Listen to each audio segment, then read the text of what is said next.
வணக்க மக்களே, welcome to the fence show. இன்னைக்கு ஷோ நம்ம பார்க்க போகிறது கரக்கம் அப்படின்ற ஒரு மலையாள மூவியோட ரிவ்யூ.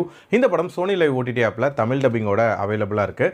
இந்த படம் ஒரு வித்தியாசமான பேய் படங்க. டிஸ்கோ டான்ஸ் ஆடக்கூடிய 5 பேய்களை சுற்றி நடக்கக்கூடிய மிஸ்ட்ரி அப்படின்ற தீமில் தான் இந்த கதை போகும். அதுவும் ஒரு வித்தியாசமான மியூசிக்கல் ஹாரர் மூவியாக இந்த படத்தை கொடுத்துருப்பாங்க. நம்ம ஹீரோ ஒரு டான்ஸராக இருக்காரு, தன்னோட கேர்ள் ஃப்ரெண்டோட ஒரு நீட்டான லைஃப் வாழ்ந்துட்டு இருக்காரு.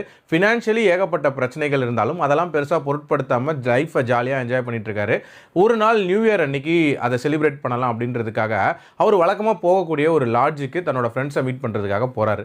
அந்த இடத்துல ஒரு விதமான கேஸ் ஒன்று உண்டாகுது. அங்கேருந்து அவரும் காஜா அப்படின்ற இன்னொரு நபரும் எஸ்கேப் ஆகி போகிறாங்க. போகிறவங்க சிமிட்ரிக்கு போகிறாங்க. போன இடத்துல 5 சமாதியில் இருக்கக்கூடிய சிலுவைகளை உருவிடுறாங்க. திடீர்னு பார்த்தா அந்த 5மே பேயா நம்ம ஹீரோ முன்னாடி நிற்கிது. அதுவும் சாதாரணமாக இல்லை, டிஸ்கோ டான்ஸ் ஆடுற மாதிரியான அந்த கெட்டப்பில் 4 ஆண்கள் அண்டு ஒரு பெண் பேய் மாதிரி. ஸோ யார் இவங்க, எப்படி இறந்து போனாங்க, அண்ட் எதுக்காக நிற்கிறாங்க, அண்ட் இவங்களோட நிறைவேறாத ஆசை என்ன, இவங்களை எப்படி ஹீரோ ட்ராக் பண்ணுறாருன்ற மாதிரி நிறைய விஷயங்களை சொல்லக்கூடிய ஒரு படம் தான் இந்த படம். ஒரு வித்தியாசமான மியூசிக்கல் ஹாரர் மூவி. அதுலேயும் அந்த டிஸ்கோ பேய்கள் அப்படின்ற அந்த தீம் ஒரு மாதிரி கேட்சியாக இருந்துச்சு அப்படின்னே சொல்லலாம்.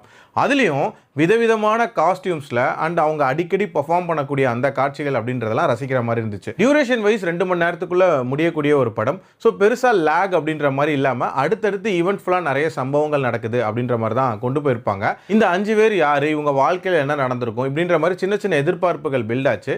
பட் ஆக்சுவலாக அந்த ஃப்ளாஷ்பேக் அப்படின்றதெல்லாம் காட்டும் போது பெரிய லெவலில் ஒரு இம்பேக்ட் அப்படின்றது ஏற்படவே இல்லை.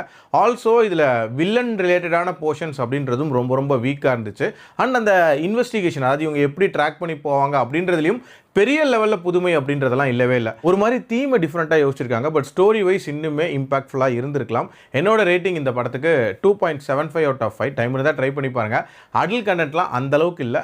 மீண்டும் அடுத்த விமர்சனத்தில் சந்திக்கிறேன். நன்றி, வணக்கம்.